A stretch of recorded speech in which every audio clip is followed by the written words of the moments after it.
வாங்க, அதிமுகவோட இனியவை 40 தேர்தல் அறிக்கையில என்ன இருக்குன்னு விரிவாக பார்க்கலாம்.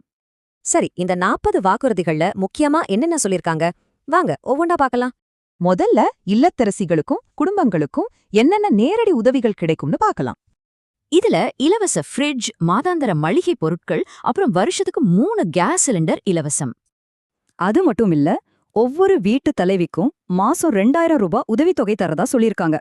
அடுத்து விவசாயிகளுக்கு என்னென்ன சூப்பரான அறிவிப்புகள் இருக்குன்னு பார்க்கலாமா?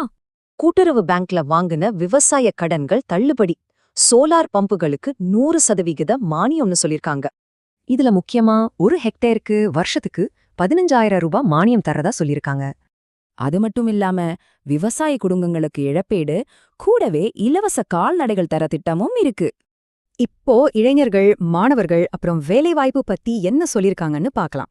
மெடிக்கல் சீட்ல இடஒதுக்கீடு, வேலை இல்லாதவங்களுக்கு உதவித்தொகை, பிசினஸ் தொடங்க பெரிய லோன்னு பல விஷயம் இருக்கு. ஒரு முக்கியமான விஷயம் என்னன்னா, தமிழர்களுக்கு 75% வேலைகள் ஒதுக்க சட்டம் கொண்டு வரதா சொல்லியிருக்காங்க.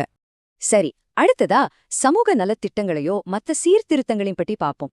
மதுவிலக்கு பத்தி ஒரு முக்கியமான விஷயம் சொல்லிருக்காங்க. படிப்படியா அதை அமல்படுத்த போறாங்களாம்.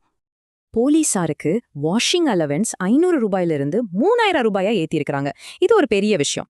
ஆண்களுக்கும் இலவச பஸ் பயணம், அப்புறம் மத்த பிரிவினருக்கு நிதி உதவியை அதிகப்படுத்துறதுன்னு நிறைய வாக்குறுதிகள் இருக்கு.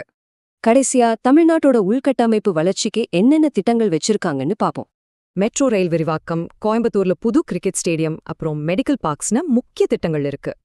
உலகத் தரத்துல கடல் சுற்றுலா, கச்சத்தீவை மீட்கிறது மாதிரியான பெரிய லட்சியங்களையும் சொல்லியிருக்காங்க. வீட்டுக்கு பொருள் தரதிலிருந்து பெரிய உள்கட்டமைப்பு வரை நிறைய வாக்குறுதிகள் இருக்கு. இது தேர்தல்ல எந்த அளவுக்கு தாக்கத்தை ஏற்படுத்தும்?